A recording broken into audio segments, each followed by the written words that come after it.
যেদিন আসবে এর আগে আমরা 4টা ক্লাস পাবো। ওই 4টা ক্লাসে আমি পুরো চেঞ্জিং সেন্টেন্সটা তোমাদেরকে করিয়ে দেওয়ার চেষ্টা করবো ইনশাআল্লাহ।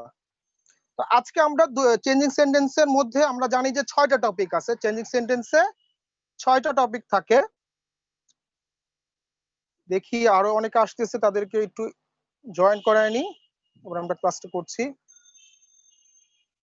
শুরু করছি। সবাই আসতেছে, জয়েন করায় নি একটু।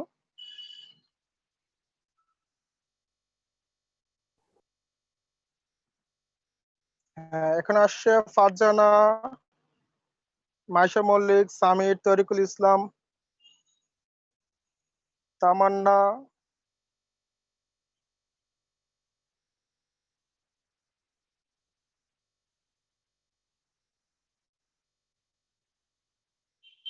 আমি 2 মিনিট ওয়েট করি, সবাই আসুক, ক্লাসটা শুরু করছি।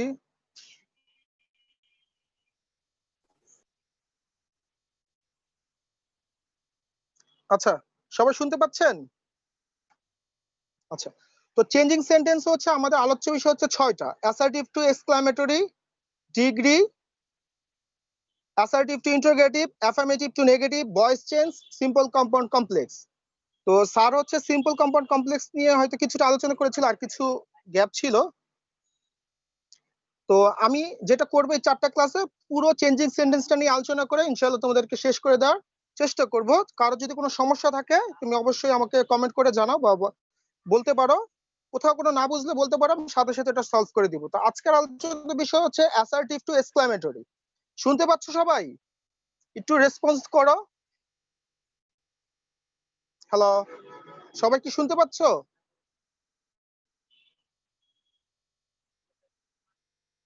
আমি কোনো রেসপন্স পাচ্ছি না। সবাই কি শুনতে পাচ্ছ কিনা?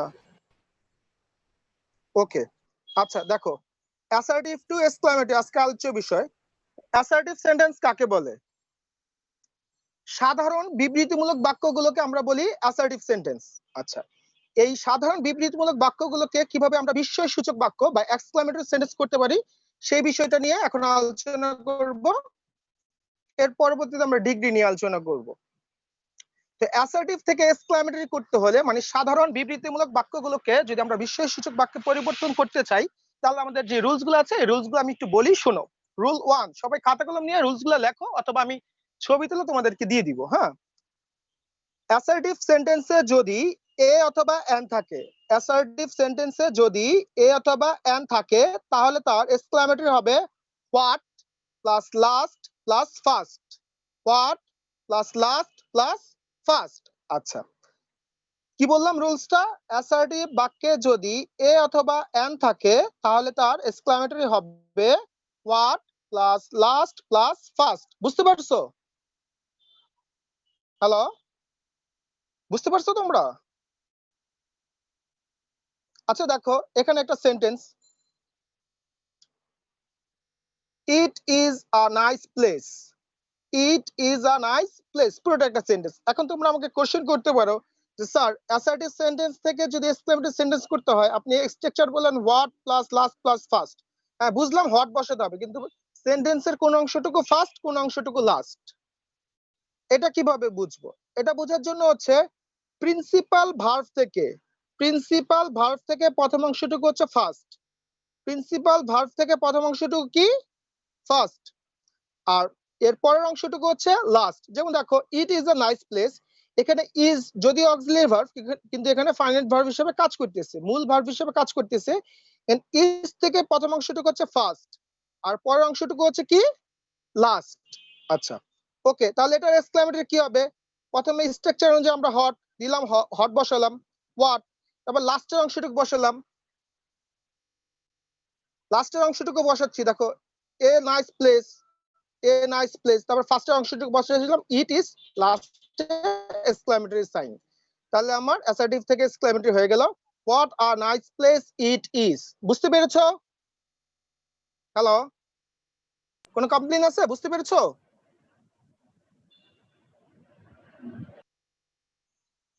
আচ্ছা, 1 নাম্বার রুলস বুঝতে কারো কোনো সমস্যা হয়েছে?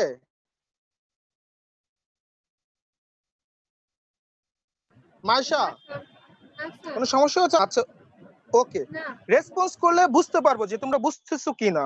আর কোনো কোশ্চেন থাকলে অবশ্যই করবা। তাহলে কি বলছি, এক্সক্লেমেটরি অ্যাসার্টিভ সেন্টেন্স যদি এ অথবা এন থাকে তাহলে তার এক্সক্লেমেটরি হবে what plus last plus first.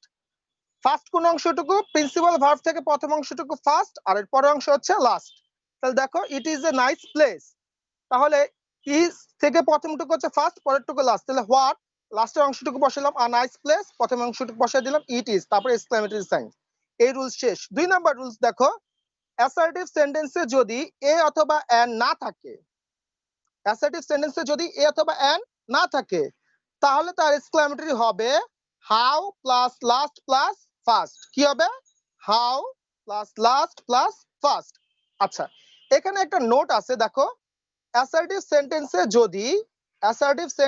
যদি সো ভেরি মাচ গ্রেট ইত্যাদি থাকে তাহলে এক্সক্লেমেটরি সেন্টেন্সে তা বসবে না।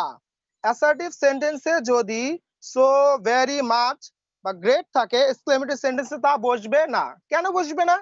কারণ হট এবং হাউ দিয়ে তো এগুলাকে আমরা বিশেষায়িত করে ফেলছি, এইগুলো এখানে বিশেষায়িত করছে, তাহলে আমার ওই অ্যাডভার্বিয়াল ওয়ার্ডগুলো আর বসানোর দরকার নেই। তাহলে তখন কি হবে দেখো, তখন হবে how plus last plus first. যদি আমরা এখানে এই এক্সাম্পলটা দেখি, she looks so sweet, she looks so sweet. আচ্ছা দেখো এখানে কোনো এ এর নাই, আছে এ এর নাই, তাহলে এখানে ফার্স্ট কোনটুক, লুকস থেকে প্রথম অংশটুকু হচ্ছে ফার্স্ট আর সুইট হচ্ছে লাস্ট। কারণ আমরা কি বলছি, অ্যাসার্টিভ সেন্টেন্সে যদি সো ভেরি মাচ গ্রেট থাকে এগুলো বসাবো না, তাহলে এটা এক্সক্লেমেটরি কি দাঁড়াচ্ছে, আমাদের রুলস অনুযায়ী এ না থাকলে প্রথমে বসাতে হবে হাউ, বসালাম হাউ, তারপর লাস্ট অংশ সুইট দিলাম সুইট, তারপর ফার্স্ট অংশটুকু বসাই দিলাম she looks exclamatory sign. Clear?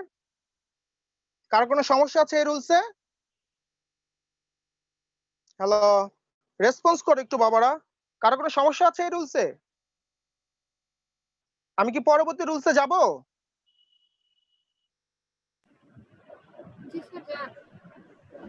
আচ্ছা ঠিক আছে, আচ্ছা ওকে, রেসপন্স করলে বুঝতে পারবো, এরপরে হচ্ছে ডিগ্রি করাবো এটা শেষ হইলে।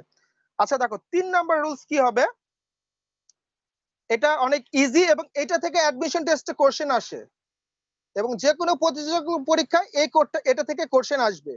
আচ্ছা দেখো, অ্যাসার্টিভ সেন্টেন্সে যদি উইশ, হোপ অথবা হ্যাড থাকে, অ্যাসার্টিভ সেন্টেন্সে যদি উইশ, হোপ অথবা হ্যাড থাকে, অ্যাসার্টিভ সেন্টেন্সে উইশ, হোপ, হ্যাড থাকলে তার পরিবর্তে ইফ বসায় দিলে এক্সক্লেমেটরি হয়ে যাবে। উইশ, হোপ, হ্যাড এর পরিবর্তে শুধুমাত্র ইফ বসাইলে কি হয়ে যাবে, এক্সক্লেমেটরি হয়ে যাবে। এখন দেখো আমরা আগে অ্যাসার্টিভ সেন্টেন্সগুলো দেখি। I wish I were king, I hope I will pass in the exam, I passed the exam. তো এই যে উইশ, হোপ, হ্যাড এর পরিবর্তে যদি আমি শুধু ইফ বসায় দেই, শুধু ইফ বসায় দিলেই এটা এক্সক্লেমেটরি হয়ে যাবে। যেমন দেখো, if I were a king লিখে exclamatory sign, if I will pass in the exam লিখে exclamatory sign, if I pass the exam লিখে এক্সক্লেমেটরি সাইন। আচ্ছা, এখন এটা তো বুঝলাম যে উইশ, হোপ, হ্যাড এই তিনটার ক্ষেত্রে যে কোনো তিনটার ক্ষেত্রে ইফ বসায় দিলে এক্সক্লেমেটরি হয়ে যাবে, কিন্তু সমস্যাটা রাইজ করবে তখনই যখন তোমার এক্সক্লেমেটরি থেকে অ্যাসার্টিভ করতে দিবে। তুমি তিনটার পরিবর্তে ইফ বসায় দিয়ে এক্সক্লেমেটরি করে ফেলছে, এখন ইফ বসায় এক্সক্লেমেটরি করা আছে, তোমাকে অ্যাসার্টিভ করতে বলছে, তখন তুমি তিনটার কোনটা দিবা, উইশ কোথায় দিবা, হোপ কোথায় দিবা, হ্যাড কোথায় দিবা? কেউ কি আনসার দিতে পারবা এই কোশ্চেনের? মাইশা, রোহান, কেউ আনসার দিতে পারবা? সিয়াম, আনসার দিতে পারবা? উইশ, হোপ, হ্যাড তিনটার পরিবর্তে ইফ বসায় দিলে এক্সক্লেমেটরি হয়ে যাবে, কিন্তু কোশ্চেন হচ্ছে যখন ইফ দিয়ে এক্সক্লেমেটরি করা থাকবে তোমাকে অ্যাসার্টিভ করতে দিবে, তখন তুমি তিনটার কোনটা বসাবা। এটা একটা ইম্পর্টেন্ট টপিক, এটা মনে রাখো, যে আমি বলে দিচ্ছি এখন, এটা অ্যাডমিশন টেস্টে আসে। দেখো, যদি পাস্ট টেন্স থাকে, ওয়্যার কি পাস্ট টেন্স কি ইন্ডিকেট করে না? আচ্ছা, পাস্ট টেন্স থাকলে সবসময় বসাতে হবে উইশ, পাস্ট টেন্স থাকলে কি বসাতে হবে, উইশ। শ্যাল অথবা উইল মানে ফিউচার টেন্স থাকলে, শ্যাল অথবা উইল, ফিউচার টেন্স থাকলে আমাদের বসাতে হবে হোপ। শ্যাল অথবা উইল, ফিউচার টেন্স থাকলে আমাদের কি বসাতে হবে? হোপ। আর যদি V3 থাকে মানে ভার্বের পাস্ট পার্টিসিপল থাকে তাহলে বসাতে হবে হ্যাড। ভার্বের পাস্ট পার্টিসিপল থাকলে কি বসাতে হবে? হ্যাড। এই কথাটা মনে থাকবে? তোমরা এটা একটু নোট করে নাও, সবাই এটা একটু নোট করে নাও। ওয়েলকাম হিমানি। মাইশা নোট করছো আম্মু এই কথাটা? সিয়াম নোট করছিস? রোহান নোট করেছো মাইশা আম্মু? আচ্ছা দেখো আমি আবার বলতেছি, যদি ইফ দিয়ে এক্সক্লেমেটরি সেন্টেন্স দেওয়া থাকে সেটাকে যদি অ্যাসার্টিভ করতে বলে তাহলে ওয়্যার থাকলে that means past tense indicate থাকলে উইশ দিতে হবে, ফিউচার টেন্স মানে শ্যাল অথবা উইল থাকলে দিতে হবে হোপ, ভার্বের পাস্ট পার্টিসিপল থাকলে দিতে হবে হ্যাড। ক্লিয়ার হইছে কনসেপ্ট? কার কোনো সমস্যা আছে এই রুলসে? মাইশা সমস্যা আছে আম্মু? আচ্ছা ওকে, এই নোট এটা নোট করে রাখো কারণ এটা অ্যাডমিশন টেস্টে এরকম কোশ্চেন আসে প্রায়। ইফ দিয়ে এক্সক্লেমেটরি করতে দিবে পরে বলবে অ্যাসার্টিভ করো, তিনটার কোনটা দিবা তখন এটা নোট করে রাখো। আচ্ছা 4 নাম্বার রুলসটা একেবারে ইজি, এটা করলে আমাদের অ্যাসার্টিভ টু এক্সক্লেমেটরি, এক্সক্লেমেটরি থেকে অ্যাসার্টিভ শেষ, তারপর আমরা ডিগ্রিতে চলে যাব। দেখো 4 নাম্বার রুলসটা কি? It is matter of joy অথবা রিজয়েস থাকলে, রিজয়েস দ্যাট থাকলে শুধু হুররে বসায় দিবা। It is matter of joy অথবা রিজয়েস দ্যাট থাকলে তার পরিবর্তে যদি শুধু হুররে বসায় দিই, শুধু হুররে বসায় দিলেই আমার কি হয়ে যাবে? এক্সক্লেমেটরি হয়ে যাবে। যেমন দেখো it is matter of joy অথবা rejoice that we won the game, এটা একটা আনন্দের বিষয় যে আমরা খেলাটা জিতে গেছি, শুধু হুররে বসায় দিব, hurray we won the game, যে আমরা হুররে আমরা খেলাটা জিতে গেছি। ঠিক আছে, এরপরেরটা হচ্ছে ইট is matter of sorrow that যদি থাকে তার পরিবর্তে বসাতে হবে এলাস। যেমন আমরা বলি না ইস মাগো, এরকম বলি না, এটা হচ্ছে ইংরেজিতে এলাস। দেখো তাহলে যদি এটা এরকম দাঁড়ায় it is of sorrow that we lost the game, এটা একটা দুঃখের বিষয়। It is matter of sorrow that এর পরিবর্তে শুধু এলাস বসায় দিলেই আমাদের এক্সক্লেমেটরিটা হয়ে যাবে, alas we lost the game, আমরা খেলাটা হেরে গেছি। ঠিক অনুরূপ ভাবে যখন এক্সক্লেমেটরি থেকে অ্যাসার্টিভ করতে দিবে এলাসের পরিবর্তে আমরা ইট is matter of sorrow that বসায় দিলেই এটা অ্যাসার্টিভ হয়ে যাবে, এক্সক্লেমেটরি থেকে অ্যাসার্টিভ হয়ে যাবে। অ্যাসার্টিভ থেকে এক্সক্লেমেটরি করতে হলে এলাস বসাতে হবে, আর যদি এক্সক্লেমেটরি থেকে অ্যাসার্টিভ করতে হয় তাহলে এলাসের পরিবর্তে ইট is matter of sorrow that বসাতে হবে। এই হচ্ছে অ্যাসার্টিভ টু এক্সক্লেমেটরি, এক্সক্লেমেটরি থেকে অ্যাসার্টিভ করার নিয়ম। এখন বলো এই টপিকে কারো কোনো সমস্যা আছে? কারো কোনো প্রবলেম আছে? বুঝছো এই 4টা রুলস? কে কে বুঝো নাই বা কে কে বুঝছো? কোনো সমস্যা থাকলে বলো, আমি আবার আলোচনা করব, না হলে আমি এখন ডিগ্রিতে চলে যাব। স্যার আমি বুঝি সাবরিল, নাই। হিমানি বুঝো নাই? কোন রুলসটা বুঝো নাই আম্মু? স্যার আমি একটু আগে জয়েন করছি। আচ্ছা ঠিক আছে, তাহলে 3 নাম্বার রুলস 4 নাম্বার রুলস পেয়েছো? জি স্যার ওই দুটো পেয়েছি। প্রথম দুইটা পাওনি না? আচ্ছা প্রথম দুইটা রেকর্ডিং এ আছে, আমি একটু পরে আবার বলে দিব তোমাকে, হ্যাঁ ক্লাস শেষ হলে আবার রিভাইসে ওই দুইটা বলে দিব, ঠিক আছে? তুমি প্রথমে একটা পেজ খালি রাখো দুইটা রুলস লেখার জন্য, ঠিক আছে আম্মু? Okay sir. ওকে, তাহলে এখন কি আমরা ডিগ্রিতে চলে যাব?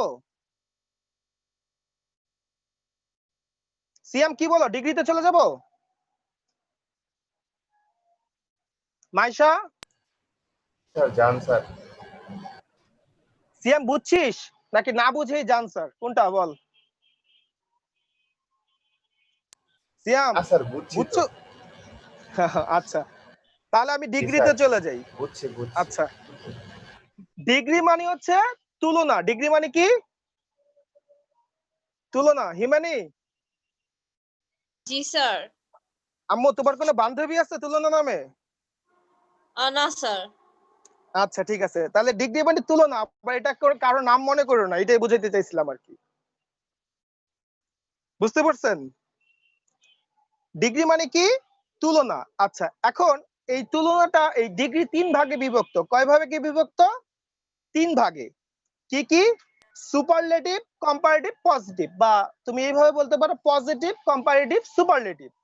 আচ্ছা, আমরা সুপারলেটিভটা আগে এই কারণেই বলতেছি যেহেতু আমরা সুপারলেটিভটাকে ধরে কাজ করব, এই কারণে আমরা সুপারলেটিভটাকে বলতেছি। আচ্ছা, এখন আগে আমাদের বুঝতে হবে সুপারলেটিভ কি, কম্পারেটিভ কি, পজিটিভ কি। আগে আমাদের এই জিনিসগুলো বুঝতে হবে, তারপরে আমরা রুলসে গেলে ব্যাপারটা বুঝতে পারবো, আদারওয়াইজ আমরা বুঝতে পারবো না। সুপারলেটিভ হচ্ছে সকলের সাথে তুলনা। সুপারলেটিভ মানে কি? সাবরিল, সালসাবিল, সালসাবিল, সুপারলেটিভ মানে কি? সুপারলেটিভ মানে কি? আরে সাহেব, সুপারলেটিভ মানে কি বলেন? আচ্ছা দেখো, সুপারলেটিভ মানে হচ্ছে সকলের সাথে তুলনা। সুপারলেটিভ মানে কি? সকলের সাথে তুলনা।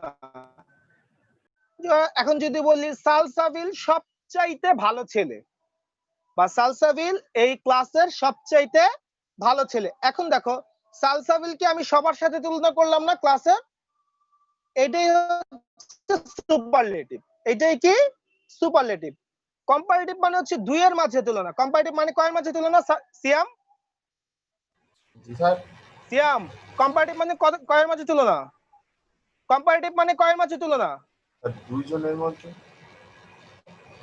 দুইয়ের মাঝে তুলনা। কম্পারেটিভ মানে দুইয়ের মাঝে তুলনা। সুপারলেটিভ মানে সকলের সাথে তুলনা। কম্পারেটিভ মানে হচ্ছে দুইয়ের মাঝে তুলনা। সিএম এর চাইতে সালসাবিল ভালো। কম্পারিজনটা বা তুলনাটা কয়জনের মধ্যে হলো? দুইজনের মধ্যে হলো না?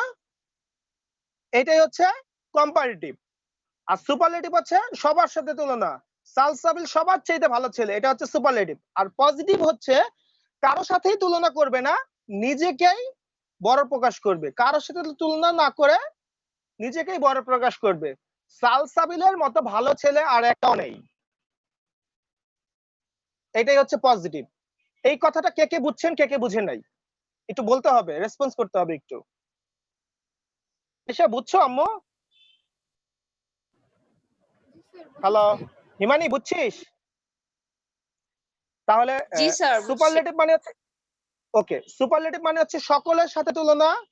কম্পারেটিভ মানে হচ্ছে দুইয়ের মাঝে তুলনা। পজিটিভ মানে হচ্ছে কারোর সাথে তুলনা না করে নিজের বড়ত্ব প্রকাশ করা। ওকে, এখন দেখো সুপারলেটিভ দুই প্রকার। সুপারলেটিভকে আমরা দুই ভাগে ভাগ করতে পারি। একটা হচ্ছে দা প্লাস সুপারলেটিভ, আরেকটা হচ্ছে ওয়ান অফ দা সুপারলেটিভ। মানে ভালোদের মধ্যে একজন বললে হয়ে যাবে ওয়ান অফ দা সুপারলেটিভ, আর সবচেয়ে ভালো বললে হয়ে যাবে দা প্লাস সুপারলেটিভ। এখন দেখো এই যে উপরের এই যে লাইনগুলো আছে এইগুলো একটু মুখস্থ করতে হবে। দা প্লাস সুপারলেটিভ হলে, কারণ এইগুলো হচ্ছে সিম্পটম, এইগুলা দেখে আমরা বুঝতে পারবো যে এই সেন্টেন্সটা কোন ফরম্যাটে আছে, আর সুপারলেটিভ আছে না কম্পারেটিভ আছে না পজিটিভ আছে, কোন ফরম্যাটে আছে, আর এখান থেকে ওই ফরম্যাটে নিতে হলে, পরবর্তী ফরম্যাটে নিতে হলে আমাদের কি করতে হবে। তো এই যে এখন যে কথাগুলো বলবো এটা হচ্ছে সিম্পটম, এটা অবশ্যই মুখস্থ রাখতে হবে, কারণ এটা দেখলেই আমরা বুঝবো যে এটা সুপারলেটিভ আছে, এটা কম্পারেটিভ আছে, এটা পজিটিভ আছে। বুঝতে পারছো? দেখো, দা প্লাস যদি সুপারলেটিভ থাকে তাহলে তার কম্পারেটিভ হবে than any other. The plus superlative থাকলে তার কম্পারেটিভ কি হবে? Than any other. পজিটিভ হবে নো আদার। পজিটিভ কি হবে? No other. আর ওয়ান অফ দ্য সুপারলেটিভ থাকলে তার কম্পারেটিভ হবে দেন মোস্ট আদার। পজিটিভ হবে ভেরি ফিউ। আচ্ছা, ওয়ান অফ দ্য সুপারলেটিভের জায়গায় অল আদারও থাকতে পারে, অলও থাকতে পারে, হ্যাঁ এরকমও থাকতে পারে। তো দেখো, দা প্লাস সুপারলেটিভ হলে তার কম্পারেটিভ হচ্ছে দেন এনি আদার, পজিটিভ হচ্ছে no other. One of the superlative থাকলে তার কম্পারেটিভ হচ্ছে দেন মোস্ট আদার, পজিটিভ হচ্ছে ভেরি ফিউ। এটা মনে থাকবে তো সবার? এটা মনে থাকবে? জি স্যার। আচ্ছা ঠিক আছে, আমি একটু পরে ক্লাসটা শেষ হলে এইগুলা পিক তুলে আমি দিয়ে দিব, ঠিক আছে? সবাই খাতায় লিখে নিবা, এই স্ট্রাকচার গুলো মুখস্থ করবা, না হলে হচ্ছে এটা পারবা না এটা করতে। আচ্ছা দেখো, এবার দা প্লাস সুপারলেটিভের স্ট্রাকচার কি আমরা দেখি। হ্যাঁ, স্ট্রাকচার গুলো মুখস্থ করতে হবে। তিনটা স্ট্রাকচার মুখস্থ করলে 6টা স্ট্রাকচার হয়ে যাবে। তিনটা মুখস্থ করলে 6টা হয়ে যাবে, সুতরাং এটা একটু কেয়ারফুলি দেখো। আচ্ছা, এখন অ্যাডজেক্টিভ অফ কম্পারিজন বা ডিগ্রি, এটা করার একটা নিয়ম আছে। যেমন আমরা পড়ছি না টল, টলার, টলেস্ট, হ্যাঁ এখন এখানে একটা চোরা নিয়ম আছে, চোরা নিয়মটা বলে দিই। চোরা নিয়মটা হচ্ছে যেই ওয়ার্ড গুলো এক সিলেবালে উচ্চারিত, এক সিলেবাল তো বুঝো, মানে যে ওয়ার্ড গুলো একবারই উচ্চারিত হয়ে যাবে, যেমন টল একবারই তো উচ্চারিত হয়ে গেছে। যেই ওয়ার্ড গুলো এক সিলেবালে উচ্চারিত তারপরে আর লাগাইলে কম্পারেটিভ হয়ে যাবে, ইএসটি দিলে সুপারলেটিভ হয়ে যাবে। টল, টলার, টলেস্ট, ঠিক আছে। আর যে ওয়ার্ড গুলো একাধিক সিলেবালে উচ্চারিত তার পূর্বে মোর লাগাইলে কম্পারেটিভ, মোস্ট লাগাইলে সুপারলেটিভ, মোর লাগাইলে কম্পারেটিভ, মোস্ট লাগাইলে কি সুপারলেটিভ। আর কিছু ব্যতিক্রম আছে, ওটা মুখস্থ করা ছাড়া কোনো উপায় নাই, যেমন গুড, বেটার, বেস্ট, ব্যাড, ওট, ওস্ট, ঠিক আছে। এগুলো মুখস্থ করা ছাড়া আমাদের কোনো ওয়ে নাই। আর যেগুলো হচ্ছে চোরা নিয়মে ফেলাইতে পারবো সেটা হচ্ছে এক্স লেভেলে উচ্চারিত হলে ইআর লাগাইলে কম্পারেটিভ, এসটি দিলে সুপারলেটিভ। আর একাধিক লেভেলে উচ্চারিত হলে যেমন বিউটিফুল, এখানে কয়টা লেভেল আছে সিয়াম? মাইশা আম্মু বলো তো কয়টা লেভেল আছে এখানে বিউটিফুল? তিনটা। হ্যাঁ তিনটে, হ্যাঁ তিনটা লেভেল। আচ্ছা তাহলে দেখো একাধিক লেভেলে হলো না, তাহলে এর আগে যদি আমি মোর লাগাই দিই, মোর বিউটিফুল, তাহলে এটা হয়ে যাবে কম্পারেটিভ। মোস্ট বিউটিফুল বললে সুপারলেটিভ। তাহলে ওয়ার্ড অফ কম্পারিজনটা আমরা বুঝতে পারলাম। এবার আমরা মূল স্ট্রাকচার চলে আসি। দা প্লাস সুপারলেটিভ এর স্ট্রাকচার হচ্ছে subject plus verb plus the plus superlative plus last. ডিগ্রির পরের অংশ যে অংশটুকু থাকবে সেটাই হচ্ছে কি লাস্ট। ডিগ্রির পরে যে অংশটুকু থাকবে সেই অংশটুকু আমরা কি বলবো? লাস্ট বলবো। তাহলে দা প্লাস সুপারলেটিভ এর স্ট্রাকচার কি দাঁড়াবে? Subject plus verb plus the plus superlative plus last. আচ্ছা দেখো একটা এক্সাম্পল দেখি এখন। He is the best boy in the class. এখানে হিটা কি সাবজেক্ট, ইজ এখানে প্রিন্সিপাল ভার্ব হিসেবে কাজ করতেছে। দা বেস্ট, এই যে দা আর বেস্ট কি সুপারলেটিভ ফর্ম না? Good, better, best. তাহলে এখানে কি আছে? The plus superlative, the plus superlative আর পরের অংশ হচ্ছে last, boy in the class. তাহলে দা প্লাস সুপারলেটিভ স্ট্রাকচার কি দাঁড়ালো? Subject plus verb plus the plus superlative plus last. Okay, এখন যখন আমরা দা বেস্ট দেখেছি তার মানে এটা দা প্লাস সুপারলেটিভে আছে। এখন এটাকে আমার কি করতে হবে? কম্পারেটিভ করতে হবে। কি করতে হবে? কম্পারেটিভ করতে হবে। কম্পারেটিভ করতে হলে এটা স্ট্রাকচার কি দাঁড়াবে? এটা স্ট্রাকচার দাঁড়াবে subject plus verb plus comparative plus than any আদার। কারণ আমরা আগেই বলছি দা প্লাস সুপারলেটিভ হলে তার কম্পারেটিভ হবে কি দেন এনি আদার। এই কারণে এখানে যেহেতু দা প্লাস সুপারলেটিভ ছিল, তো এইটাকে এখন কম্পারেটিভ করার জন্য আমাদের কি ইউজ করতে হবে? Than any other. তাহলে কম্পারেটিভ স্ট্রাকচার কি দাঁড়ালো? দেখো subject plus verb plus comparative plus than any other plus last. Subject plus verb plus comparative plus than any other plus last. তাহলে এটা কম্পারেটিভ করি, তাহলে কি দাঁড়াচ্ছে দেখো, he is better than any other boy in the class. He is better than any other boy in the class. তাহলে he কি subject, is হচ্ছে ভার্ব, বেটার হচ্ছে ওই বেস্ট হচ্ছে সুপারলেটিভ ফর্ম, বেটার হচ্ছে কম্পারেটিভ ফর্ম। এখানে comparative form দিলাম, তারপর আমরা রুলস অনুযায়ী দেন এনি আদার বসাতে হবে, দেন এনি আদার বসালাম, পরে অংশটুকু লাস্ট। তাহলে এই স্ট্রাকচার গুলো যদি আমরা মুখস্থ করি তাহলে যে কোনো ধরনের ডিগ্রি আসলে আমাদের সমস্যা হওয়ার কথা না। এই স্ট্রাকচারটা বুঝতে পেরেছো? কে কে বুঝো নাই বা কে কে বুঝছো একটু রেসপন্স করো। স্যার বুঝছি। হিমানি বুঝছো? জি স্যার। মাশাআল্লাহ, গুড। মাইশা জি স্যার। বুঝেছো? আম্মু জি স্যার।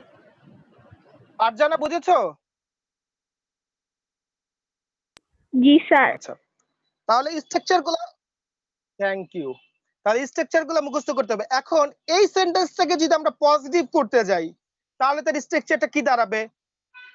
এটারই যদি পজিটিভ করতে যাই, দা প্লাস সুপারলেটিভের পজিটিভ স্ট্রাকচারটা কি সেটা আমরা দেখে নেই। এটা স্ট্রাকচারটা হচ্ছে no other plus last plus verb plus so অথবা অ্যাজ। তুমি যে কোনো একটা দিতে পারো, সো দিতে পারো, সো ডট ডট অ্যাজও দিতে পারো বা অ্যাজ ডট ডট অ্যাজও দিতে পারো। এইখানে একটা অ্যাডমিশন টেস্টের কোশ্চেন আছে যেটা আমি একটু পরে বলে দিব। তো দা প্লাস সুপারলেটিভের পজিটিভের স্ট্রাকচার হচ্ছে no other plus last plus verb plus so অথবা as plus positive plus as plus subject. আমি স্ট্রাকচারটা আবার বলতেছি, লিখে নাও। No other plus last plus verb plus so অথবা as plus positive plus as plus subject. তাহলে আমাদের যে সেন্টেন্সটা ছিল he is better than any other boy in the class, comparative বা সুপারলেটিভ ছিল he is the best boy in the class. এটার positive কি দাঁড়াবে? এটার পজিটিভ দাঁড়াবে, কারণ আমরা আগেই বলছি দা প্লাস সুপারলেটিভ হলে তার পজিটিভ কি? No other. তার পজিটিভ কি? No other. তাহলে আমার নো আদার দিয়ে করতে হবে। No other boy in the class is so good as হি।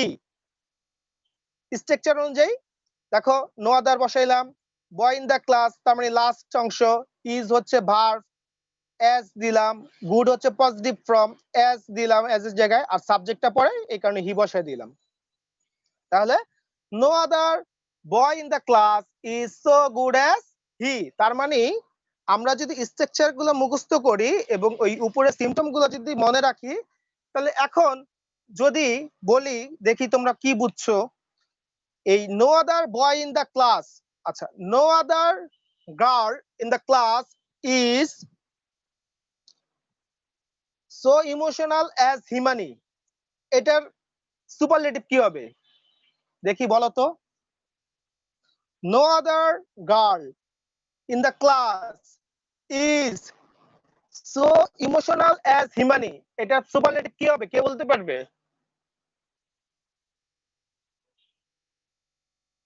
কেউ বলতে পারবা? হিমানি আম্মু তুই বল তোরটা। Sir, Himani is one of the emotional girl in the class. কেন ওয়ান অফ দ্য কেন আসলো? আমি তো ওয়ান অফ, নো আদার থাকলে কি ওয়ান অফ দ্য হবে না দা প্লাস সুপারলেটিভ হবে? Sir. ভেরি ফিউ হইলে আম্মু ওয়ান অফ দ্য হইতো। যদি আমি এখানে ভেরি ফিউ বলতাম তাহলে ওয়ান অফ দ্য হইতো। আমি তো বলছি হচ্ছে নো আদার, তাহলে বলতে হবে Himani is the most emotional girl in the class. বুঝতে পারছো আম্মু? জি স্যার। হিমানি আম্মু বুঝতে পারছো? জি স্যার। রাগ করছো না কি আবার? না স্যার, আমি কেন? আরেকটা বলে ফেলছি স্যার, এই জন্য স্যার। না না ওইটা তো কোনো সমস্যা নেই। তোমাকে ইমোশনাল বলতে রাগ করছো? আর ইমোশনাল তো আমরা সবাই। স্যার এরকম কিছুই না। ফারজানের জিজ্ঞেস করে, একবার ফার্স্ট না হইতে পারলে দেখবো ফারজানা কি হয়। আর সিএম এর কোনো ইমোশন নাই, ওর তো মূর্তি মানব। আচ্ছা দেখো, এখন দা প্লাস সুপারলেটিভ এর স্ট্রাকচারটা যখন আমরা পড়ে ফেলছি, এটা দেন দিয়ে কম্পারেটিভ করে ফেলছি, নো আদার দিয়ে পজিটিভ করে ফেলছি, ওয়ান অফ দ্যাটটা হুবহু সেম। শুধুমাত্র সুপারলেটিভ যেখানে দা প্লাস সুপারলেটিভ আছে সেখানে দিতে হবে ওয়ান অফ দ্য সুপারলেটিভ, যেখানে আছে দেন এনি আদার সেখানে দিতে হবে দেন মোস্ট আদার, যেখানে আছে দেন এনি আদার সেখানে কি দিতে হবে দেন মোস্ট আদার, আর নো আদারের জায়গায় দিতে হবে ভেরি ফিউ। কিন্তু এইখানে একটু ঝামেলা আছে, ভেরি ফিউ দিলে তোমার ভার্বটা প্লুরাল হয়ে যাবে। ভার্বটা কি হয়ে যাবে? প্লুরাল হয়ে যাবে। যেমন আমি দেখাই, দেখো লিখেই দেখাই তোমাদেরকে, লিখে দেখাবো না লেখা আছে দেখাচ্ছি। দেখো he is one of the best boys. আচ্ছা ওয়ান অফ দ্য থাকলে আবার কি হয়ে যাবে? ওই যেটা থাকবে এটা প্লুরাল হয়ে যাবে। হ্যাঁ, he is one of the best boys in the class, সে ক্লাসের ভালো ছেলেদের মধ্যে একজন। তাহলে ওইখানে ছিল দা বেস্ট, এখানে হচ্ছে ওয়ান অফ দ্য বেস্ট। তাহলে এটা কম্পারেটিভ দেখো কি হইছে আবার, হি ইজ বেটার দেন আদার, কারণ আমরা বলছিলাম ওয়ান অফ দ্য হলে তার কম্পারেটিভ কি হয়ে যাবে মাইশা? দেন মোস্ট আদার। বাকি স্ট্রাকচার কিন্তু পুরো সেম আছে। হি is better then most other boys in the, positive করব, নো আদারের জায়গায় বসাই দিব কি ভেরি ফিউ। এখন লাস্টটা যখন আমরা নিয়ে আসলাম আগে, কারণ পজিটিভে কি করতে হয় লাস্ট আগে নিয়ে আসতে হয়, very few plus last plus verb plus S plus positive plus S plus subject. তাহলে ভেরি ফিউ লাস্ট অংশ নিয়ে আসলাম বয়েজ ইন দ্য ক্লাস। এখন বয়েজ ইন দ্য ক্লাস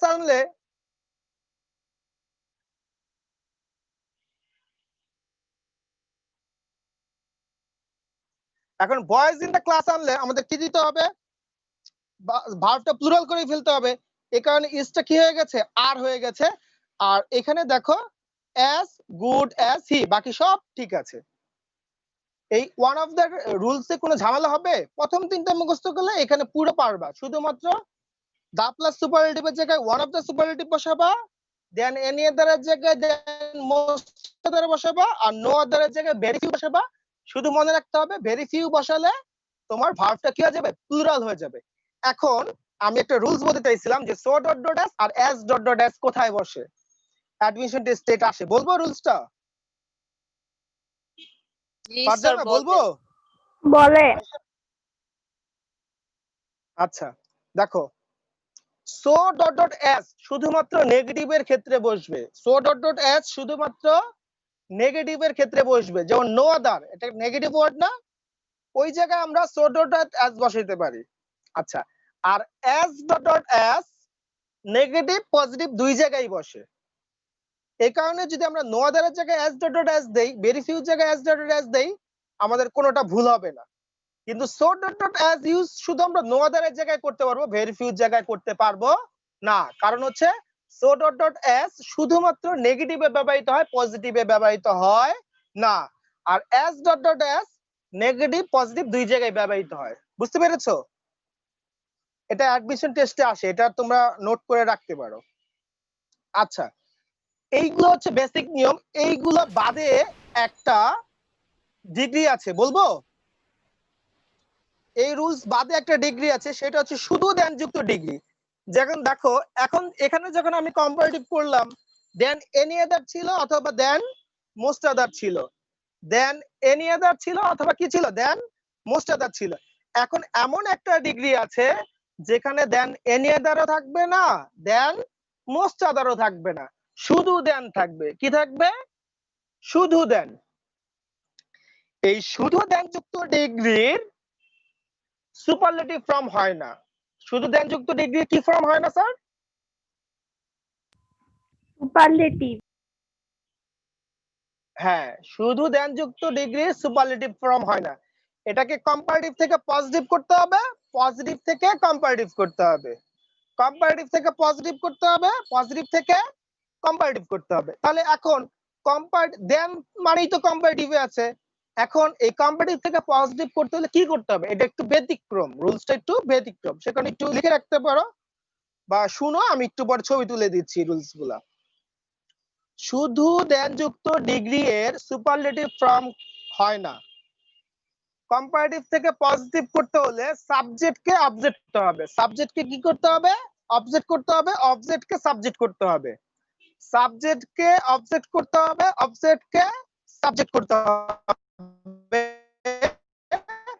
এবং হাবোধক থাকলে নাবোধক করতে নিয়ম অপরিবর্তিত থাকবে। এখন আমি রুলসটা আবার বলি, কম্পারেটিভ থেকে পজিটিভ করতে হলে সাবজেক্টকে অবজেক্ট করতে হবে আর অবজেক্টকে সাবজেক্ট করতে হবে।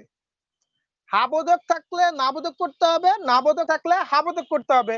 আর এই পজিটিভ করার জন্য যে এস ডট ডট এস ও ডট ডট এস বসাতে হয়, সাবজেক্ট পরে বসে, এটা তো জানি আমরা। এখন দেখি একটা এক্সাম্পল করি, তাহলে আরো ক্লিয়ার হবে। He is better than me, he is better than me, সে আমার চাইতে ভালো।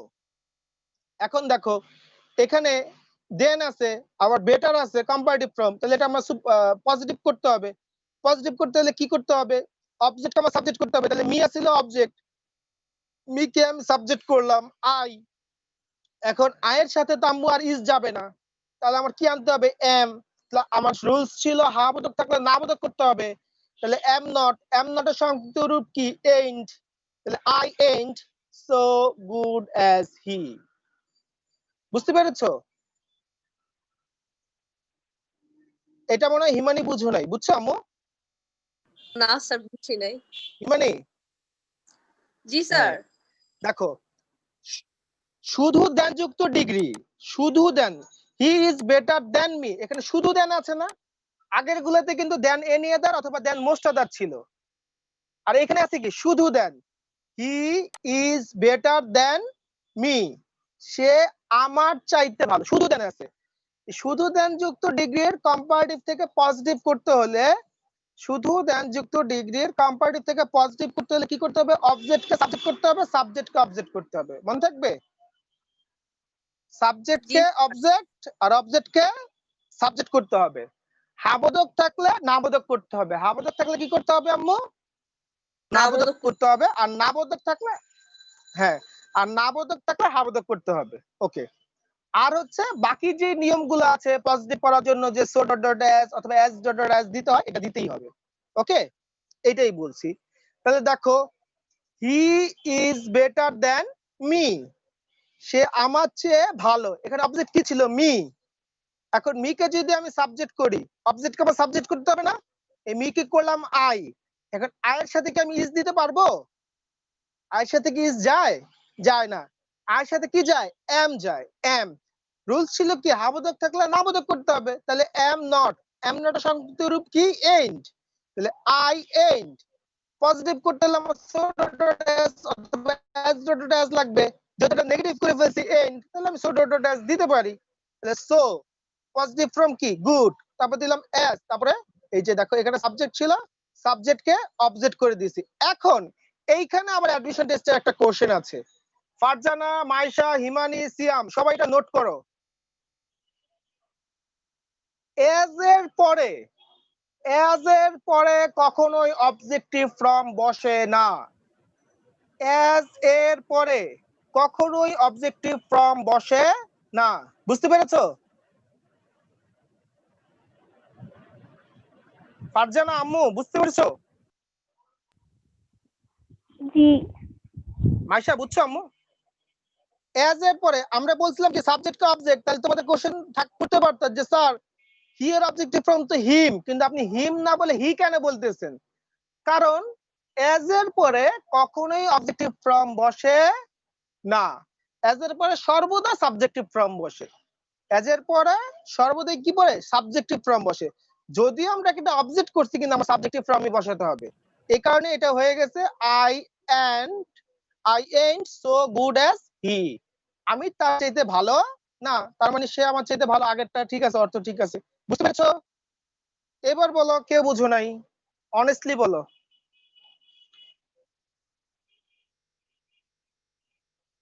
অনেস্টলি বলো, এবার কে বুঝো নাই? আর কেউ আছো যে বুঝো নাই এটা? হিমানি, এবার বুঝেছো? জি স্যার। হিমানি, সত্যি? জি স্যার, বুঝছে। আচ্ছা, তাহলে এটা এবার আপনারা করবেন। He isn't better than me, সে আমার চাইতে ভালো না। He isn't better than me, এইটার পজিটিভ কি হবে? কে বলতে পারবে? দেখি কে বলতে পারে। ফারজানা, মাইশা, হিমানি, সিয়াম, কে বলতে পারে? দেখি। সালসাবিল, কে বলতে পারে? দেখতে চাচ্ছি।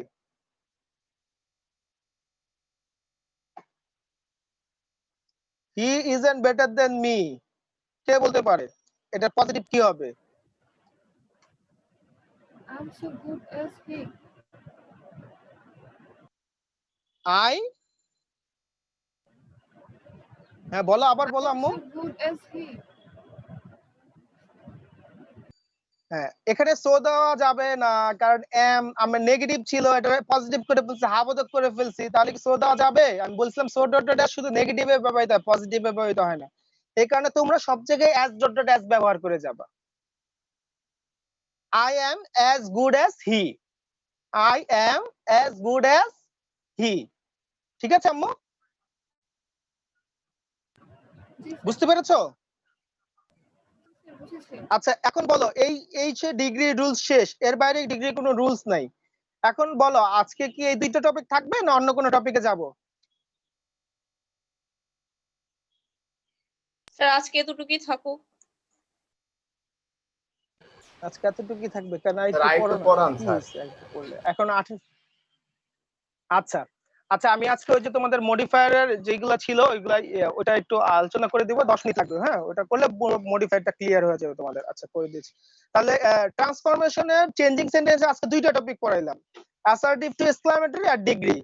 আগামী কালকে দুইটা ক্লাস করাবো, মানে নেক্সট ক্লাসে রবিবারে দুইটা ক্লাস করাবো, অ্যাফার্মেটিভ টু নেগেটিভ আর অ্যাসার্টিভ টু ইন্টারোগেটিভ। এই দুইটা কি পড়ানো লাগবে না লাগবে না? তারপরের দিন হচ্ছে ভয়েস চেঞ্জ, তারপরে একদিন হচ্ছে সিম্পল কম্পাউন্ড কমপ্লেক্স। একদিনই সব সিম্পল কম্পাউন্ড কমপ্লেক্স তিনটাই হয়ে যাবে।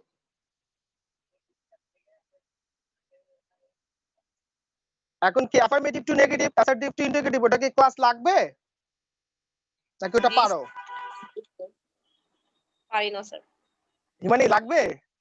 জি আচ্ছা স্যার। ঠিক আছে, নেক্সট ক্লাসে ওই দুইটা করাবো। আচ্ছা ঠিক আছে, তাহলে আজকে অ্যাসার্টিভ এক্সক্লেমেটরি আর ডিগ্রি এই দুইটার মধ্যে কোনো সমস্যা আছে?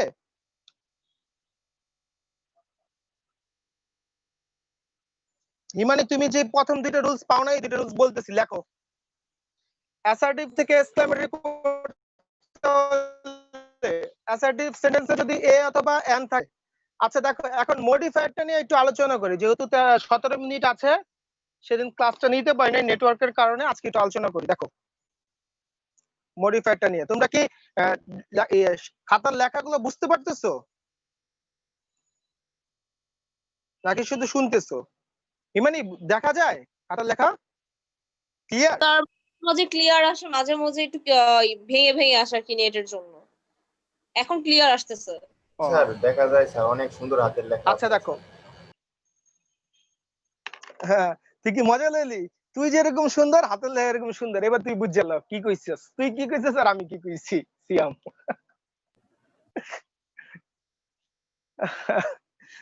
আচ্ছা ওকে সিয়াম, মজা নিলাম তোমার সাথে ভাইয়া। ওকে দেখো, মডিফায়ার মডিফায়ার জিনিসটা কি? কোনো একটা জিনিসের মেইন ফর্মটাকে ঠিক রেখে ওইটাকে বিশেষায়িত করা। এখন আমরা যদি একটা প্যাসেজকে ভাঙি তাহলে কি পাবো? সেন্টেন্স। প্যাসেজকে ভাঙলে কি পাবো? প্যাসেজের ক্ষুদ্রাংশ কি? সেন্টেন্স, ঠিক না ভাইসাম্য? আচ্ছা, আর সেন্টেন্সের ক্ষুদ্রাংশ কি? Parts of speech. সেন্টেন্সের ক্ষুদ্রাংশ কি? Parts of speech. আচ্ছা, এখন পার্টস অফ স্পিচের মধ্যে দুই ভদ্রলোককে একেবারে আইনগতভাবে মডিফাই করার ক্ষমতা দিয়ে দিছে। ওই দুই ভদ্রলোককে, একজন হচ্ছে অ্যাডজেক্টিভ আর একজন হচ্ছে অ্যাডভার্ব। অ্যাডজেক্টিভ কাকে বলে? যে ওয়ার্ড দ্বারা নাউন বা প্রোনাউনের দোষ, গুণ, সংখ্যা, পরিমাণ ইত্যাদি বোঝানো হয় তাকে অ্যাডজেক্টিভ বলে, এই তো। আচ্ছা, অ্যাডভার্ব কাকে বলে? যে ওয়ার্ড দ্বারা নাউন বা প্রোনাউন বাদে বাকি সবার দোষ, গুণ, সংখ্যা, পরিমাণ ইত্যাদি বোঝানো হয়, তাই হচ্ছে অ্যাডভার্ব। তো তোমাদের যে গ্রামারের যে সিলেবাসটা করা হয়েছে, এমন সুন্দরভাবে করা হয়েছে যে পার্টস অফ স্পিচের প্রত্যেকটা অংশ নিয়ে কোথাও না কোথাও আলোচনা করা হয়। তো মডিফায়ারে আমাদের মূল আলোচ্য বিষয় হচ্ছে অ্যাডজেক্টিভ আর অ্যাডভার্ব। তোমরা ওখানে যতই নাম দেখো, ইনফিনিটিভ, জিরান্ট, পার্টিসিপল, তারপর অ্যাপোজিশন, অ্যাপোজিটিভ, ওই যে একই জিনিস। তারপর হচ্ছে intensifier, determiner, article, possessive, demonstrative, quantifiers, numeral, এইগুলা সবই হচ্ছে অ্যাডভার্ব আর অ্যাডজেক্টিভের কাইন্ডস। অ্যাডভার্ব আর অ্যাডজেক্টিভের প্রকারভেদ হচ্ছে এইগুলা। এখন দেখো, আমি এখানে একটা রুলস বলবো, যে রুলস বললে তোমাদের মডিফায়ারের 70% প্রবলেম এখানে শেষ হয়ে যাবে একটা রুলসে, মাদার রুলস। হিমানি ক্লাসে করাইছিলাম, মনে আছে আম্মু ওইটা? জি স্যার। হিমানি বলো তো রুলসটা কি ছিল, দেখেই বলো, মাদার্স রুলসটা কি ছিল বলো। আচ্ছা আমি বলে দিচ্ছি, মাদার্স রুলসটা হচ্ছে, এটা শুধুমাত্র মডিফায়ার্স এর ক্ষেত্রে না, যে কোনো সেন্টেন্স স্ট্রাকচারের ক্ষেত্রে এই রুলসটা ফলো করবা। তাহলে তোমরা যেমন তোমাদের ফার্স্ট পেপারে উইথ ক্লু উইদাউট ক্লু আছে না মাইশা আম্মু,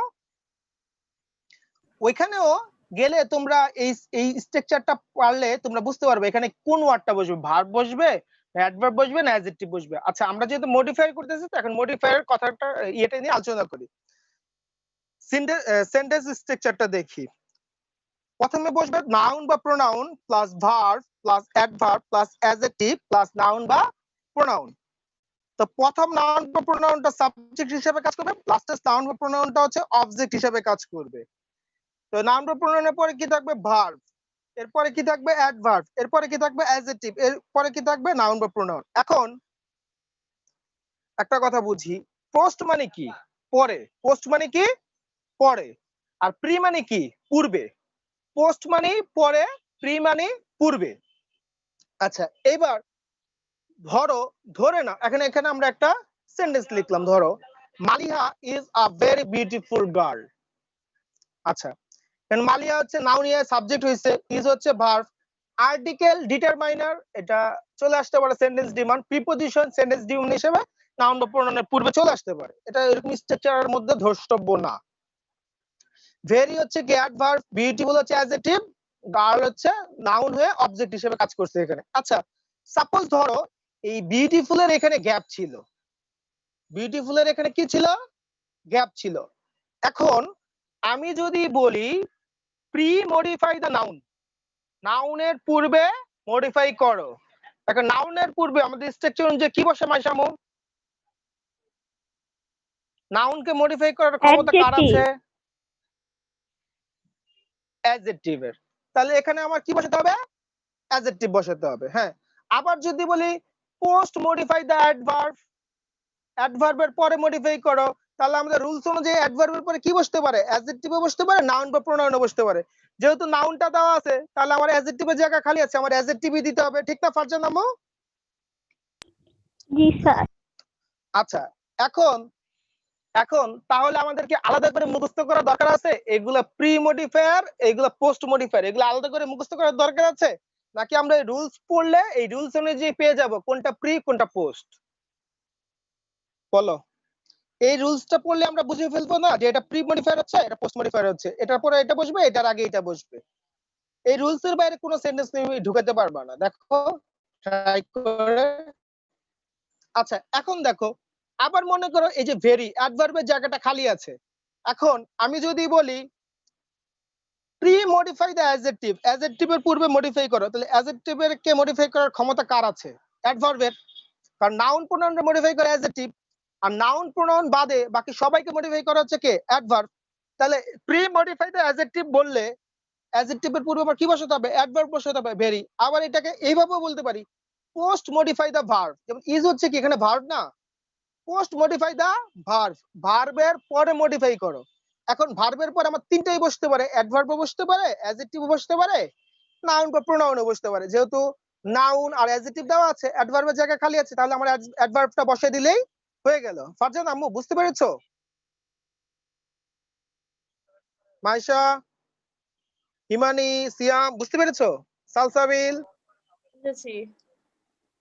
আচ্ছা, এখন মনে করো অ্যাডভার্ব বা অ্যাডজেক্টিভ দুইটার একটাও দেওয়া নেই, ভেরিও দেওয়া নাই, বিউটিফুলও দেওয়া নাই, ভেরিও দেওয়া নাই, বিউটিফুলও দেওয়া নাই। এখন আমি বলছি পোস্ট মডিফাই দা ভার্ব, ভার্বের পূর্বে পরে মডিফাই করো, পোস্ট মডিফাই দা ভার্ব, ভার্বের পরে মডিফাই করো। শুধু দেওয়া আছে গার্ল, নাউন, নাউন এখন কি তুমি অ্যাডভার্ব বসাবা না অ্যাডজেক্টিভ বসাবা, না দুইটাই বসাবা? কোনটা বসাবা?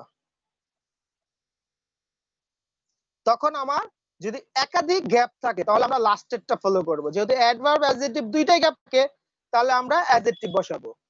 কারণ Malia is a very girl এটা কোনো সেন্টেন্স হতে পারে না, কিন্তু Malia is a beautiful girl এটা কিন্তু সেন্টেন্স হতে পারে। যদি একাধিক গ্যাপ থাকে, অ্যাডভার্ব অ্যাডজেক্টিভ দুইটার একটাও না থাকে, তাহলে আমরা অ্যাডজেক্টিভ বসাবো, লাস্টেরটা বসাবো। ঠিক আছে, কনসেপ্ট ক্লিয়ার? এই পর্যন্ত কে কে বুঝছো, কে কে বুঝো নাই? যে বুঝো নাই বলো, আমি আবার বুঝাই দিব। সিয়াম বুঝছিস? হ্যাঁ স্যার বুঝছি। একটু পরে কিন্তু আমরা বুঝাই দিবি। আচ্ছা, আশাম্মু বুঝছো? জি স্যার বুঝেছি। ওকে, তাহলে প্রি আর পোস্ট নিয়ে কোনো ঝামেলা আছে?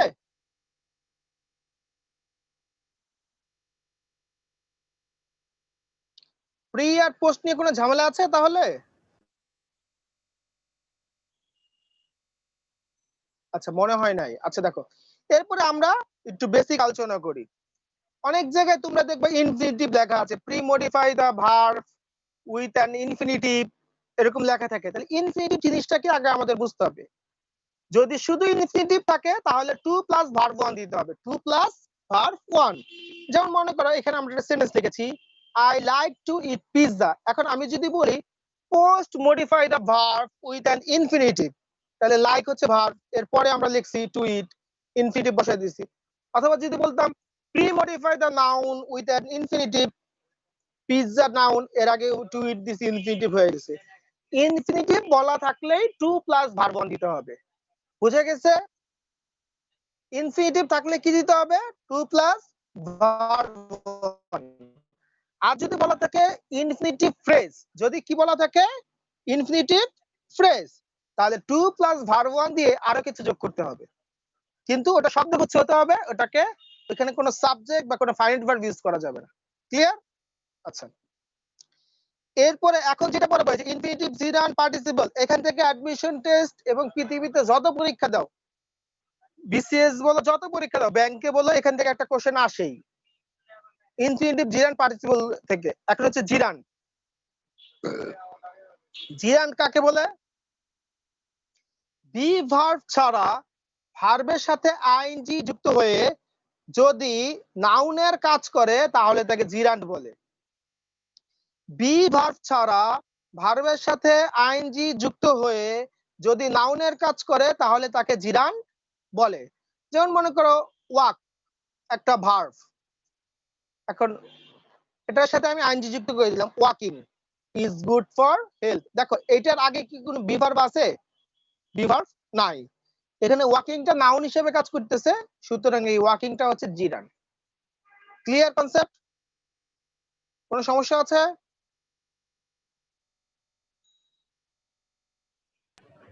জিরান বুঝতে কারো কোনো সমস্যা আছে? আচ্ছা, প্রেজেন্ট পার্টিসিপল, তাহলে ইনফিনিটিভ গেল, জিরান গেল। এবার আসো পার্টিসিপল। পার্টিসিপল তিন প্রকার: present participle, past participle, perfect participle. Present participle আর জিরান্ডের চেহারা না আম্মু পুরো same. Present participle verb plus ING, gerund হচ্ছে ভার্ব প্লাস আইএনজি। তাহলে পার্থক্যটা কোথায়? পার্থক্যটা হচ্ছে বি ভার্ব ছাড়া ভার্বের সাথে আইএনজি যুক্ত হয়ে যদি নাউনের কাজ করে তাহলে সেটা জিরান্ড, আর বি ভার্ব ছাড়া ভার্বের সাথে আইএনজি যুক্ত হয়ে যদি অ্যাডজেক্টিভের কাজ করে তাহলে সেটা প্রেজেন্ট পার্টিসিপল। বুঝতে পেরেছো? বুঝতে পেরেছো আমার কথা? জি স্যার। দেখো প্রেজেন্ট, ওকে, আরে হিমানি গুড। তুই কোচিং খুললেই দেখা হইলেই তোরে অনেক পেট শক্তি পানিপুরি খাওয়াবো, তুই যত খাইতে পারিস। Okay sir. বি ভার্ব ছাড়া, ওকে আচ্ছা, মাইশারও দাওয়াত, ফারজানা বলে, ফারজানা বলবে আমি কি দোষ করছি, সবার দাওয়াত, সবাইকে খাওয়াবো, পেট চুক্তি। আচ্ছা দেখো, বি ভার্ব ছাড়া ভার্ব প্লাস আইএনজি হয়ে যদি অ্যাডজেক্টিভের কাজ করে তাহলে তাকে প্রেজেন্ট পার্টিসিপল বলে। যেমন দেখো I love to drive racing car. আচ্ছা দেখো, লাভ হচ্ছে এখানে ফাইনাইট ভার্ব, টু ড্রাইভ হচ্ছে ইনফিনিটিভ।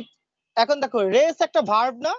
রেস কিন্তু একটা ভার্ব, কিন্তু এটার সাথে আমি আইএনজি যুক্ত করছি, রেসিং কার। এই রেসিং ওয়ার্ডটা কাকে মডিফাই করতেছে? কারকে মডিফাই করতেছে।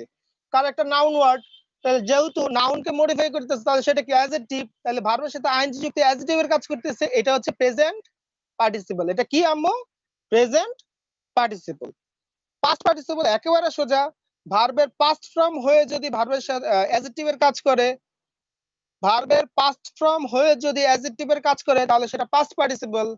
যেমন Himani love to it fried chicken বা ফ্রাইড রাইস।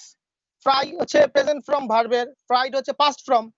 তাহলে দেখো Maliha love to it fried rice, rice হচ্ছে কি নাউন, রাইসকে মডিফাই করতেছে কি ফ্রাইড, ভাজা ভাত। তো ফ্রাই ছিল, ফ্রাই এর পাস্ট ফর্ম হচ্ছে ফ্রাইড, ফ্রাইডটা ভার্বের পাস্ট ফর্ম, পাস্ট ফর্ম হয়ে এখানে অ্যাডজেক্টিভের কাজ করতেছে, এই কারণে সেটা হচ্ছে পাস্ট পার্টিসিপল। এই কারণে এটা হচ্ছে কি past participle. Clear concept? Okay, এবার দেখো পারফেক্ট পার্টিসিপল কাকে বলে? হ্যাভিং প্লাস বি3 হয়ে যদি অ্যাডজেক্টিভের কাজ করে তাহলে তাকে পারফেক্ট পার্টিসিপল বলে। কি বলছি? হ্যাভিং প্লাস বি3 হয়ে অ্যাডজেক্টিভের কাজ করলে তাকে কি বলে? পারফেক্ট পার্টিসিপল বলে। যেমন দেখো having finish the class we had gone there, class শেষ করে আমরা সেখানে গিয়েছিলাম। তাহলে দেখো হ্যাভিং ফিনিশড আমাদের একটা অবস্থা বর্ণনা করলো না, অ্যাডজেক্টিভের কাজ করলো না, আমরা কখন গেছি? পুরো সেন্টেন্সটাকে মডিফাই করতেছি, কিন্তু কখন গেছি? ক্লাস শেষ করে। তাহলে হ্যাভিং ফিনিশড এটা হচ্ছে পারফেক্ট পার্টিসিপল। এখন বলো এগুলো বুঝতে কারো কোনো সমস্যা আছে?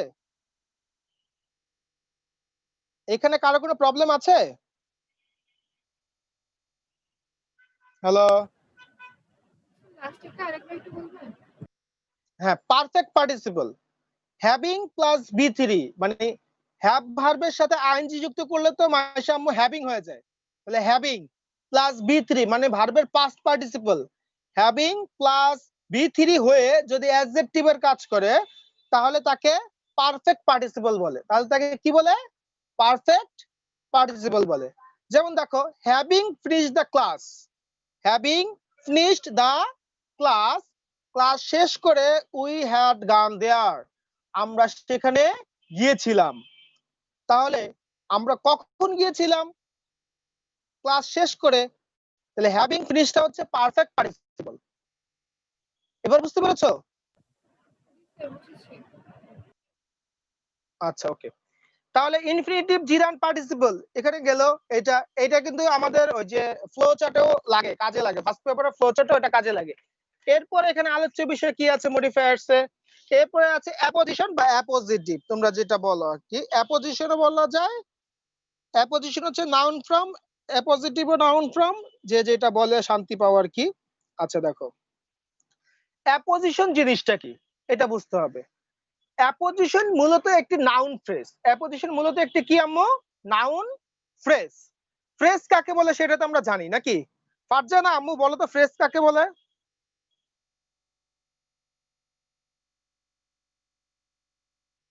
মাইশা কে বলতে পারে দেখি? ফারজানা, মাইশা, হিমানি, সিয়াম, যে বলতে পারবে? ফুচকা খাওয়াবো, এগুলো সব বাকিতে লিখে রাখবা, যখন দেখা হবে তখন খাওয়াবো যদি বেঁচে থাকি ইনশাআল্লাহ। কে বলতে পারবে ফ্রেজ কাকে বলে? আল্লাহ, কেউ পারতেছো না? বাক্যাংশ। হ্যাঁ, বাক্যাংশ। তাহলে ক্লোজ কি? না স্যার, না স্যার।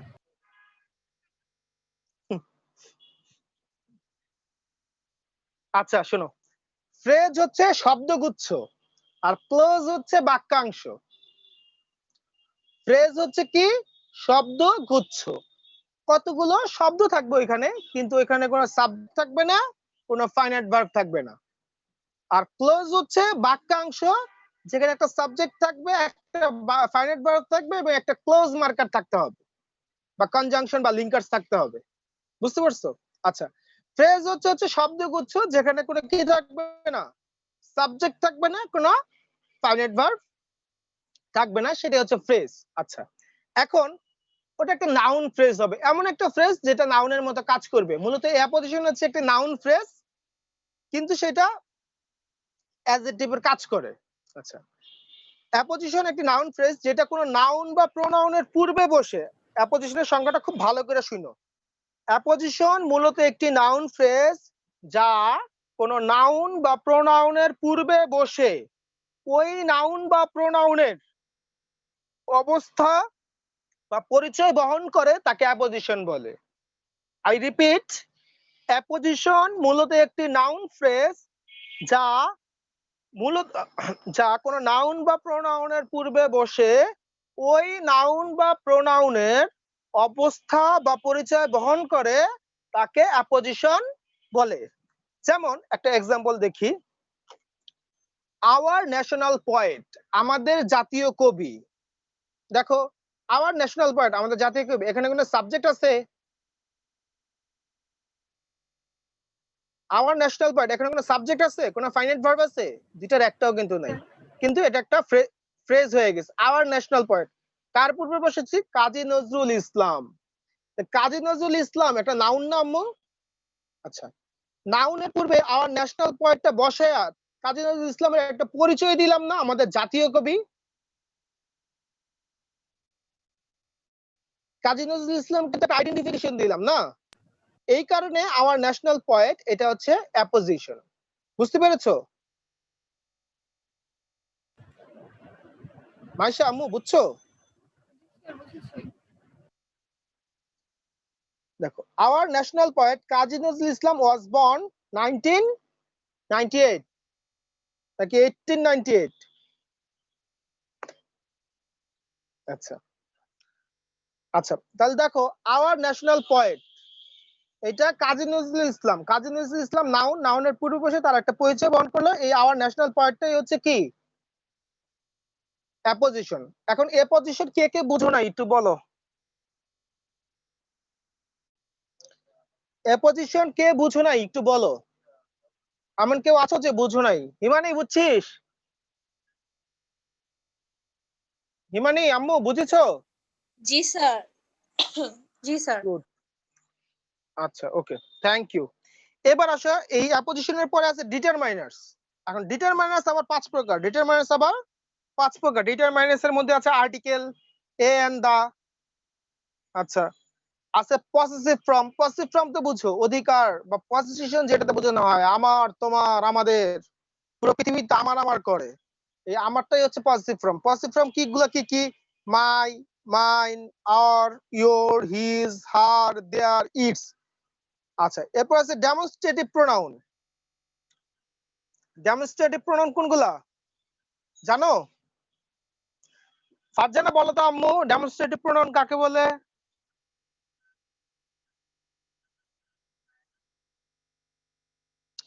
আমি বলছি শোনো।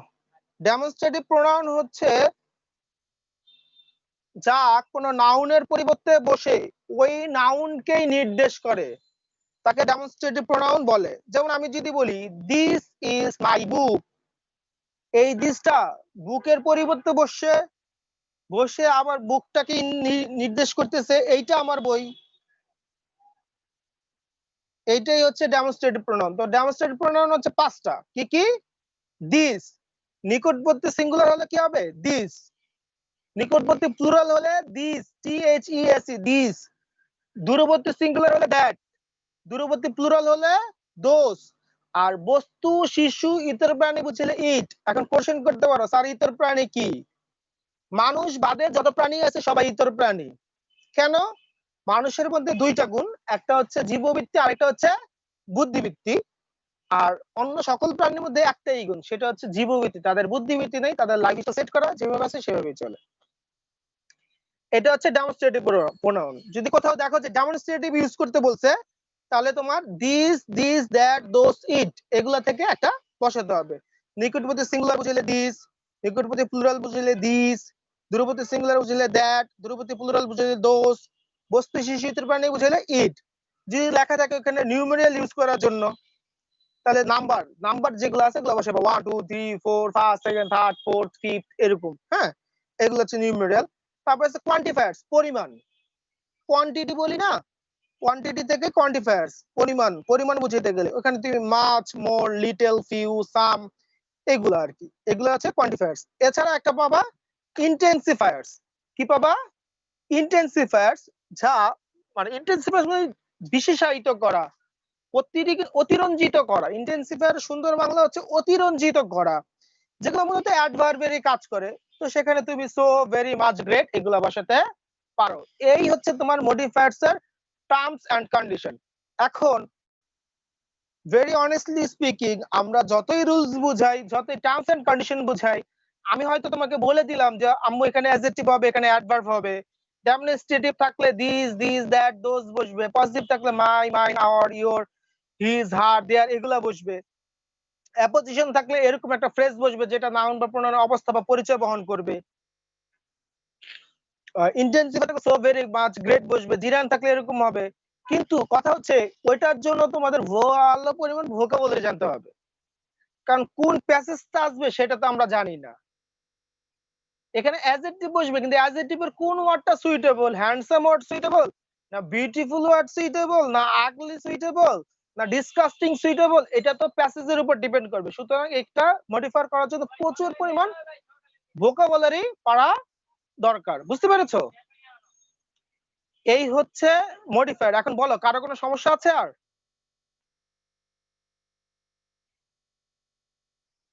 কারো কোনো সমস্যা আছে?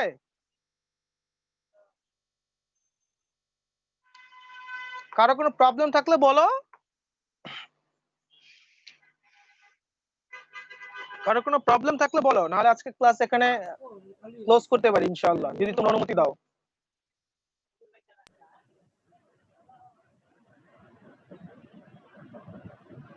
না স্যার। তাহলে আজকে ক্লাস এখানে রাখবো। আর আমি এটা ছবি তুলে দিয়ে দিচ্ছি, যারা লেখো নাই লিখে নিও। মডিফায়ার এবং ওই দুইটা টপিক দুইটারই সব ছবি তুলে দিচ্ছি। আচ্ছা, একটা হোমওয়ার্ক দিব, যদি অনুমতি দাও একটু হোমওয়ার্ক দিই। জি স্যার দেন। সিরিয়াসলি হিমানি, বুঝিস কিন্তু দেখাইতে হবে আমাকে অনলাইনে। আচ্ছা স্যার, সমস্যা নাই।